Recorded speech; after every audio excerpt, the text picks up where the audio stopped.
મહાભારત આધારિત રૂપકો જેમાં મધ્યમ વ્યાયોગ, દૂતવાક્યમ, દૂત ઘટોત્કચ, કર્ણભાર વગેરે વિશે માહિતી મેળવી. તો આગળની કૃતિ આપણે જોઈએ પંચરાત્રમ, એટલે કે 5 રાત્રિની શરત પર આધારિત આ 3 અંકમાં લખાયેલું આ રૂપક છે. એનું કથાનક મહાભારતના પાત્રોને લઈને લખાયું હોવા છતાં બિલકુલ કવિ કલ્પિત છે. મહાકવિ ભાસે પોતાની કલ્પનાઓમાં કથાનકને આકાર આપ્યો છે, તેથી આને નવસર્જન જ કહી શકાય. અહીં દુર્યોધનના પાત્રોનું ઉદ્ધવીકરણ કેન્દ્રમાં છે. દુર્યોધન મોટો યજ્ઞ કરે છે, આથી દ્રોણ પણ સંતુષ્ટ છે. યજ્ઞ સમાપન સમયે દુર્યોધન દ્રોણને દક્ષિણા માગવાનું કહે છે. આથી દ્રોણ પાંડવાનામ સંવિભાગમ કુરુહુ, એટલે કે મનમાં ભટકતા પાંડવોને એનો ભાગ આપી દે એવી દક્ષિણા માગે છે. દુર્યોધનને પાણી મૂકી માગશે તે આપવાનું કહ્યું છે, તેથી પાંડવોને અડધું રાજ્ય આપવું પડે તેમ છે. શકુનીને આમાં છેતરપિંડી જણાય છે. જ્યારે દુર્યોધને રાજ્ય આપવું કે નહીં તે અંગે શકુનીની સલાહ માગી ત્યારે તેણે તુરત જ કહ્યું, ન દાતવ્યમ ઇતિ મે નિશ્ચય. પરંતુ દુર્યોધન બધાની વચ્ચે આપવાની જાહેરાત કરી હોવાથી રાજ્ય તો આપવું જ પડશે તેમ માને છે. આથી દુર્યોધનને શકુની એવી યોજના બતાવે છે કે જેથી રાજ્ય પણ ન આપવું પડે અને ગુરુને આપેલું વચન પણ જળવાઈ રહે. અને એ યોજના હતી 5 રાત્રિની શરત. જો દ્રોણ 5 રાત્રિમાં પાંડવોને શોધી લાવે તો દુર્યોધન પાંડવોને અડધું રાજ્ય આપી દેશે. દ્રોણ શરત સ્વીકારવાની આનાકાની કરે છે, પરંતુ ત્યાં વિરાટનગરની કીચકવધના સમાચાર આવ્યા, તેથી ભીષ્મ દ્રોણને શરત સ્વીકારી લેવાનું કહે છે અને દ્રોણ એ શરત સ્વીકારી લે છે. જો અહીંયા 5 રાત્રિની શરત, એટલે કે 5 રાત્રિની શરતમાં આ પ્રસંગ જે છે એ મહાભારતમાં આવતો નથી, પણ અહીંયા ભાસે એને રજૂ કરેલો છે. કદાચ જો આ પ્રસંગ બન્યો હોય મહાભારતમાં, આવી 5 રાત્રિની શરતના કારણે જે કંઈ ઘટના ઘટે છે, ભાસે જ્યારે ચિત્રિત કરેલું છે, જો એવું બને તો મહાભારતનું યુદ્ધ જ થયું ન ગણાય અને થાય નહીં. તો અહીંયા દુર્યોધન છે એ મોટો યજ્ઞ કરે છે, દ્રોણાચાર્યને દક્ષિણા માગવાનું કહે છે. આથી દ્રોણાચાર્ય છે એને થોડો ખેદ અનુભવે છે અને એમ કહે છે કે અહીંયા દુર્યોધન પ્રતિજ્ઞા કરે છે કે તમે જે માગશો એ હું તમને આપી દઈશ. એટલે દ્રોણાચાર્ય એમ કહે છે કે જો તારે આપવું જ હોય તો પાંડવોને એમનું જે ભાગ છે એનું રાજ્ય જે છે એને અડધું રાજ્ય એને આપી દે. હવે અહીંયા દુર્યોધને પ્રતિજ્ઞા કરેલી છે એટલે એને ના પણ પાડી શકે નહીં. પણ અહીંયા શકુનીની સલાહ લેવાની વાત કરે છે દુર્યોધન. ત્યારે શકુની એમ કહે છે કે ન દાતવ્યમ ઇતિ મે નિશ્ચય, પાંડવોને કાંઈ પણ આપવું ન જોઈએ, ન આપવું જોઈએ એવો મારો નિશ્ચય છે. તો અહીંયા દુર્યોધન કહે છે મેં તો પ્રતિજ્ઞા કરેલી છે બધાની સામે કે દ્રોણાચાર્યને મારે આપવું પડશે. દ્રોણાચાર્ય જે કંઈ માગે એ હું આપીશ ગુરુ દક્ષિણામાં. તો શકુની અહીં યોજના કરે છે કે એવું કરવું જોઈએ કે જેથી તારી પાંડવોને એનું રાજ્ય પણ ન મળે અને તારી પ્રતિજ્ઞા પણ જળવાઈ રહે. એટલે અહીંયા શકુની છે એ યોજના ઘડે છે કે જો 5 રાત્રિની શરત છે, 5 રાત્રિની અંદર જો પાંડવો મળી જાય તો અડધું રાજ્ય છે એ એમને આપી દેવામાં આવશે. અને દ્રોણ પહેલાં તો આ વાતની આનાકાની કરે છે, પણ ત્યાં જ વિરાટનગરમાંથી કીચકવધના સમાચાર આવે છે. કીચકવધ તો કે અહીંયા કીચકનો વધ, દુર્યોધન જ્યારે યજ્ઞ કરે છે ત્યારે બધા રાજાઓ આવેલા છે, પણ વિરાટ રાજા આવેલા નથી. તો એના માટે થઈને દૂત મોકલવામાં આવે છે કે કેમ નથી આવેલા, તો કે અહીંયા કીચકનો વધ થયેલો છે જેના કારણે થઈને એના દુઃખના કારણે થઈને વિરાટ રાજા આવેલા નથી. અને દ્રોણાચાર્ય છે એ ભીષ્મ પિતામહના કહેવાથી આ શરત સ્વીકારી લેવાનું કહે છે. દ્રોણ એનો સ્વીકાર પણ કરે છે. હવે ભીષ્મ પિતામહ એવું કહે છે વિરાટની રાજા સાથે મારે જૂનું વેર છે અને યજ્ઞમાં આવ્યા નથી, તો એના ઉપર આપણે એના ગાયો અપહરણ કરી લઈએ. આ વાત છે દુર્યોધન સમક્ષ રજૂ કરે છે. આથી કૌરવો વિરાટની ગાયોનું અપહરણ કરે છે. પરંતુ જો અહીંયા કીચકનો વધ છે, ભીષ્મ પિતામહને કેમ ખ્યાલ આવી જાય છે કે પાંડવો ત્યાં જશે. પાંડવોને જે 5 રાત્રિની શરતની વાત આવી તો ભીષ્મ પિતામહ એના માટે થઈને એનો સ્વીકાર કરવાની વાત કરે છે. 5 રાત્રિની શરતની સ્વીકારનું વાત એટલા માટે ભીષ્મ પિતામહ દ્રોણાચાર્યને કહે છે કેમ કે કીચકનો વધ છે એ પાંડવ અને બલરામ સિવાય કોઈ કરી શકે એમ નથી. તો કે અહીંયા બલરામ પોતે યજ્ઞમાં હાજર છે અને પાંડવો છે તો કે અને જો વિરાટનગરમાં છુપાયેલા હોવા જોઈએ, અજ્ઞાતવાસ એને જે ભોગવવાનો હતો એ અજ્ઞાતવાસમાં હોવા જોઈએ, જેના કારણે થઈને ભીષ્મ પિતામહને ખ્યાલ આવી જાય છે. એના માટે થઈને એમ કહે છે કે આપણે વિરાટ રાજા ઉપર ચડાઈ કરેલી એની ગાયોનું હરણ કરી લઈએ. જો આવું બનશે તો પાંડવો વિરાટ રાજાને ત્યાં રહેલા હશે તો એનું રક્ષણ કરવા ખાતર એ ચોક્કસથી વિરાટનગરમાં હશે તો એ આપણી સામે આવી જશે. આથી કૌરવો વિરાટની ગાયોનું અપહરણ કરે છે, પરંતુ ત્યાં બૃહણલાના વેશમાં રહેલો અર્જુન તેનો સામનો કરી હરાવે છે. આથી કૌરવો નાસી છૂટે છે. ભીમ અભિમન્યુને પકડી લાવે છે. અભિમન્યુ ધીમે ધીમે બધાને ઓળખે છે. વિરાટ પણ ગુપ્તવાસે રહેલા પાંડવોને ઓળખે છે અને પોતાની પુત્રી ઉત્તરાના લગ્ન અર્જુન સાથે કરવાની જાહેરાત કરે છે. પરંતુ અર્જુન પોતાને માટે નહીં પરંતુ પુત્ર માટે ઉત્તરાનો સ્વીકાર કરે છે. તુરંત જ અભિમન્યુ ઉત્તરાના વિવાહ કરવાનું નક્કી થાય છે. વિરાટ પુત્ર દૂત બની કૌરવો પાસે જાય છે. દુર્યોધનને દ્રોણ અને ભીષ્મ પાંડવો વિરાટનગરમાં શોધી કાઢ્યા છે અને 5 રાત્રિ હજુ થઈ નથી તો પાંડવોને ભાગ આપી દેવો જોઈએ એમ સમજાવે છે. દુર્યોધન પણ સહસ્ત્ર પાંડવોને અડધો ભાગ આપી દેવાની ઘોષણા કરે છે. આમ પ્રસ્તુત નાટકમાં ભાસે સમગ્ર મહાભારત યુદ્ધનો જ છેદ ઉડાડી દઈ દુર્યોધનને ખુશીથી રાજ્યભાગ આપી દેવો તો બતાવ્યો છે. નાટકકારે પોતાની કલ્પનાથી નવીન પ્રસંગો ઉમેરીને પ્રભાવક કૃતિ લખી છે. એનો પ્રકાર કેટલાકને મતે નાટક, કેટલાકને મતે વ્યાયોગ તો કેટલાકને મતે સંવકાર છે. પરંતુ 5 સંધિ, પ્રસિદ્ધ કથાવસ્તુ, રાજવી નાયક, વીરરસનું મુખ્યત્વે નિરૂપણ વગેરે જોતા પંચરાત્રની નાટક કહેવામાં વાંધો નથી. શું કે છે અહીંયા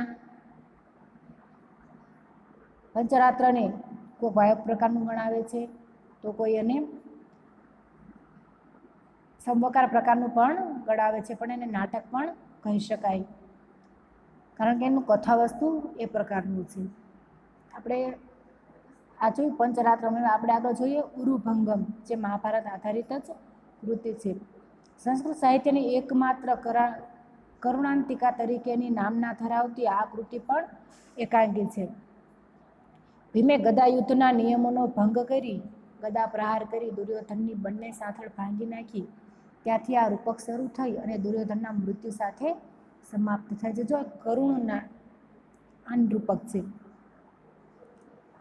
આપણે જોઈએ કે ગદા યુદ્ધ થાય છે. મહાભારતમાં જે પ્રસંગ આવે છે ભીમ અને અભિમન્યુ વચ્ચે જે ગદા યુદ્ધ થાય છે એમાં ભીમ છે એ ગદા યુદ્ધના નિયમોનો ભંગ કરે છે. શા માટે? તો કે દુર્યોધન છે એ પોતે આખો લોખંડી બની ગયેલો હતો. આપણે મહાભારતમાં તમે જોયું હોય તો ખ્યાલ હશે કે હવે દુર્યોધનનો વધ થઈ જશે એવો જ્યારે ખ્યાલ આવે છે ત્યારે એની માતા એને બોલાવે છે, કારણ કે એના તેજથી એ લોખંડી આખો બની જાય, જેથી એનો કોઈ વધ કરી શકે નહીં. જ્યારે દુર્યોધન છે એની માતા પાસે જતો હોય છે ત્યારે શ્રી કૃષ્ણ છે એ કપટ કરે છે. દુર્યોધન જ્યારે જતો હોય છે ત્યારે એમ કહે છે કે આવી રીતે નિવસ્ત્ર તું તારી માતાની સામે જઈશ. એના કારણે થઈને દુર્યોધન છે એ પોતે કમરે કપડું તો નહીં પરંતુ પાંદડા વીંટાળીને જાય છે અને એટલો ભાગ છે એનો નમ્ર રહી જાય છે, બાકી બધું આખું શરીર એનું લોખંડી બની જાય છે. અને આ કારણે થઈને જ જો એ સાથળના ભાગમાં જ સાથળનો ભાગ છે એને જે પાંદડાથી વીંટેલો હતો એટલો ભાગ છે એનો નર્મ રહે છે, જેના કારણે થઈને એના ઉપર પ્રહાર કરવામાં આવે તો જ દુર્યોધનનો વધ છે એ થઈ શકે એમ હતું. તો ઉરુભંગમાં થોડો લાંબો પણ એક જ અંક છે. તેને 3 દ્રશ્યોમાં વહેંચી શકાય.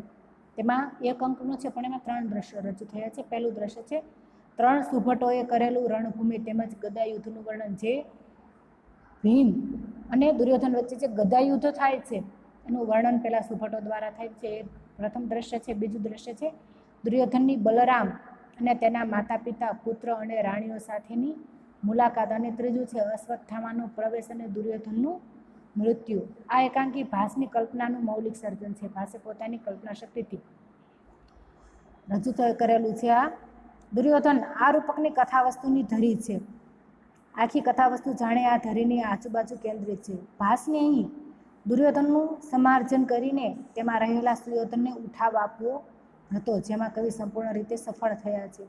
આ માટે તેમણે મહાભારતના શલ્ય પર્વમાં આવતી મૂળ કથા લીધી છે, પણ તેમાં જડમૂળથી ફેરફારો કર્યા છે. મૂળ કથાના ઘણા અંશોને દૂર કરી બાકીનામાં ફેરફાર કરી અને કેટલાક નવા ઉમેરા કરી ભાષી શ્રેષ્ઠ કૃતિ રચી છે. ઉરુભંગમાં કરુણ રસ અંગીરસ તરીકે નિરૂપાયો છે, જે વીરરસના નિરૂપણથી વધારે ઘેરો બન્યો છે. અહીં દુર્યોધનનું બલરામ સાથે, તેના માતા પિતા, પુત્ર અને રાણીઓ સાથે અને અંતે અશ્વત્થામા સાથે મિલન બતાવ્યું છે.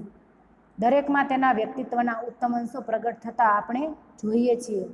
દુર્જય સાથે તેના મિલનનો પ્રસંગ તો સંસ્કૃત સાહિત્યમાં પિતા પુત્રના મિલનના ઉત્તમ પ્રસંગોમાં શ્રેષ્ઠ છે. ઉરુભંગ ઉત્સૃષ્ટિકાંક પ્રકારનું રૂપક છે. આધુનિક પરિભાષા મુજબ તેને ટ્રેજેડી કહી શકાય. નાટ્યશાસ્ત્રના નિયમોનો ભંગ કરીને ભાસે ઉત્તમ કરુણાંત કૃતિ આપવાની હિંમત કરી છે. તે અભિનંદનને પાત્ર છે. વિદ્વાનો તેને કરુણાંત માનવી કે ન માનવી તેવો ખોટો વિવાદ ઊભો કરે છે. અહીંયા જુઓ, દુર્યોધનનો પાત્રને અહીંયા સુયોધન બનાવવાની કોશિશ કરી છે. દુર્યોધન છે એનો મૃત્યુના આરે ઉભેલો છે, ત્યારે એને જે પોતાના પુત્રને, એના માતા પિતાની, બલરામને વગેરે બધાને મળે છે, એ પ્રસંગો અહીંયા સર્વશ્રેષ્ઠ રીતે ભાષે યોજેલે છે. તો અહીંયા મહાભારત આધારિત રૂપકો છે એ પૂર્ણ થાય છે. અને આગળ આપણે જોઈએ કે રામાયણ પર આધારિત રૂપકો. તો એમાં પહેલું છે અભિષેક નાટક. આ 6 અંકી નાટક છે, 6 અંકનું નાટક છે. તેમાં 3 અભિષેકો બતાવેલા છે. સુગ્રીવનો કિષ્કિંધામાં, વિભીષણનો લંકામાં અને રામનો અભિષેક થાય છે. આથી આ કૃતિને અભિષેક નાટકમ એવું યથાર્થ શીર્ષક ભાષે આપ્યું છે. આ નાટકમાં સીતાહરણ પછી રામ કિષ્કિંધામાં ગયા ત્યાંથી શરૂ કરીને રાવણ વધ અને તેમના રાજ્યાભિષેક સુધીની કથાને નાટકમાં પ્રસ્તુત કરી છે. અહીંયા અભિષેક એટલે કે 3 અભિષેકો અહીંયા રજૂ કરવામાં આવેલા છે. રામે અહીંયા જો એવું કહેવાય છે કે જેના ઉપર જે વિજય પ્રાપ્ત કરે એ રાજ્ય એનું થઈ જાય, પણ અહીંયા અભિષેક નાટકમાં એવું નથી. અહીંયા રામે છે વિજય પ્રાપ્ત કરેલા છે, પણ અહીંયા અભિષેક છે એ જે તે નગરમાં, એટલે જોઈએ આપણે કિષ્કિંધામાં રામ જાય છે અને સુગ્રીવનો વાલીનો વધ કરીને સુગ્રીવનો કિષ્કિંધામાં રાજ્યાભિષેક કરે છે. પછી લંકામાં રાવણનો વધ કરે છે અને ત્યાં વિભીષણનો અભિષેક કરે છે, અને પછી પોતે પોતાના અયોધ્યામાં પાછા ફરે છે ત્યારે રામનો રાજ્યાભિષેક થાય છે. એ 3 પ્રસંગોને, 3 અભિષેકોને અહીંયા રજૂ કરેલા છે. પ્રસ્તુત નાટકમાં વાલીનો વધ. હવે અહીંયા આપણે જોઈએ કે રામાયણમાં રામ છે એ વાલીની સાથે મિત્રતા કરે છે, ત્યારે વાલીને સુગ્રીવની સાથે જ્યારે મિત્રતા કરે છે ત્યારે સુગ્રીવને થોડી શંકા હોય છે કે આ બળશાળી હશે કે કેમ, જેના માટે થઈને એ જે તાડના જે વૃક્ષો 7 હોય છે